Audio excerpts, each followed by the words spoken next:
Okay, so the first question is how to add bounce to drums in FL Studio. So this is a really cool question.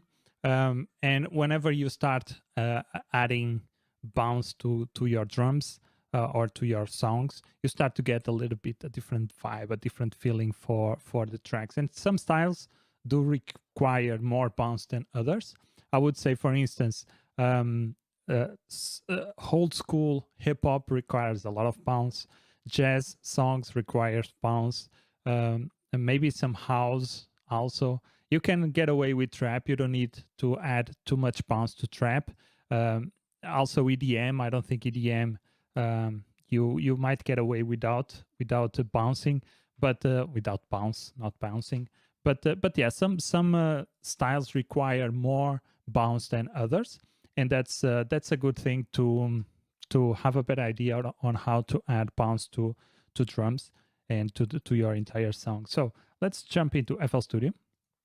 And I have here a blank project. So what I'm going to do actually is go here to template, and let's go with basic 808. Yeah, this one could be enough. So we have all these 4 drums that sound really cool, but you can also apply this to any instrument that you have in your project. And yeah, so let's go ahead. If I put a simple pattern like this, a very basic pattern like so, let's put this at 198.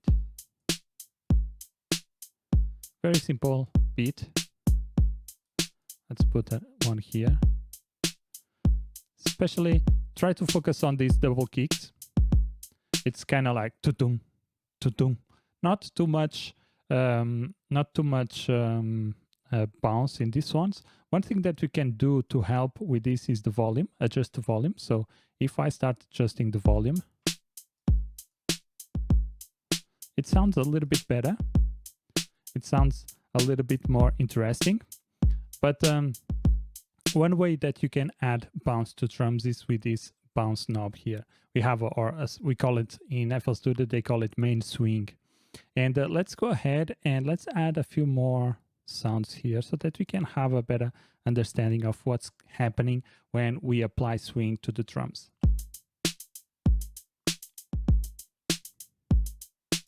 So it's very simple.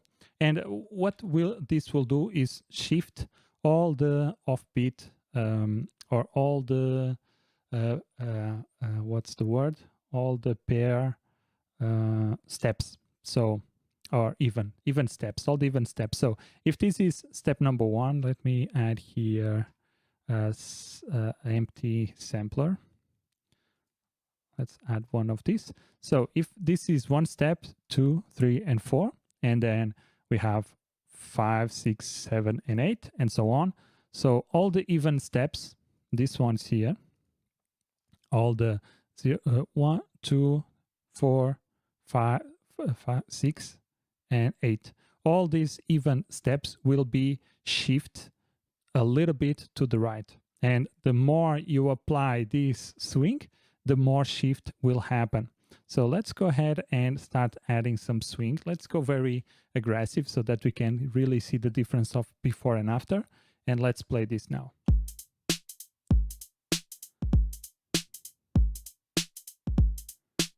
Let's take it out.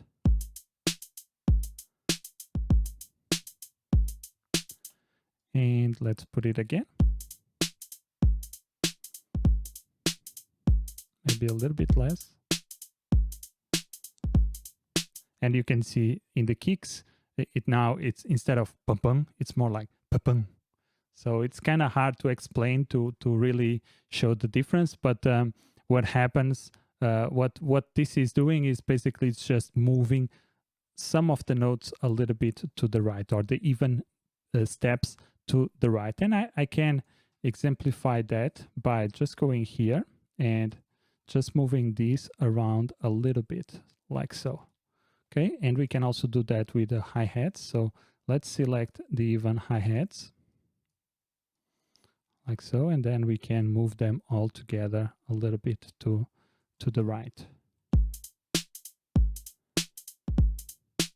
So this is doing the same as I was doing with the swing, but without swing. So this option gives you a little bit more control, but is a little bit more tedious to do. So you have to go and select every single note, and then you can just shift everything around, and you will get that same vibe, that same feeling of the swing.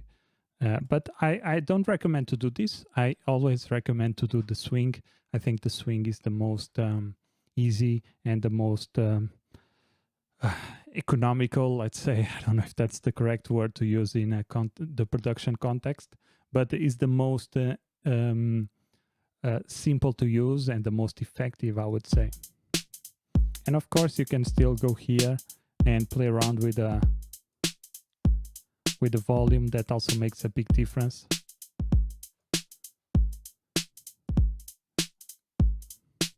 And this is very, very aggressive. You see that it's really, really pushing the sounds to the right a lot. And it depends a little bit on the how can I say? It depends a little bit on the style of music that you are trying to get. You might get, sometimes I make rap music that I don't add any swing. Whenever I want to have more like old school type beats, I do apply swing to the beat so that I can have a better feeling, a better vibe of the to get a better old school vibe. Because if you see, especially in hip hop, which is, I would say, the most my most what's the word that I'm looking for? The style that I know the most. A lot of old school hip hop used MPCs or drum machines to make beats, and those drum machines, those MPCs, have some type of swing, and that's why usually swing, especially in hip hop, takes us back to that more boom bap type of songs.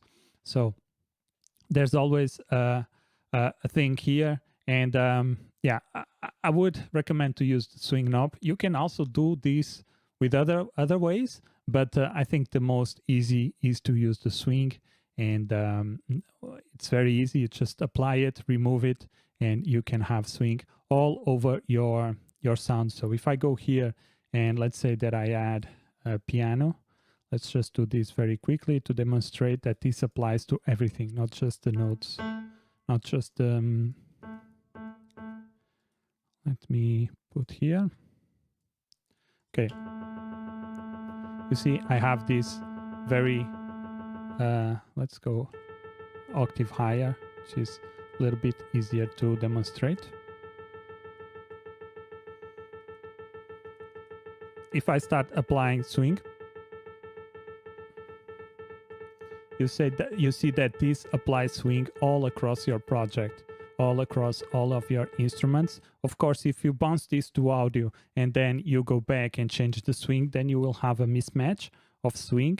But yeah, it's something that you can that you have to be aware of. But I would say the most useful way to do it is with the swing knob.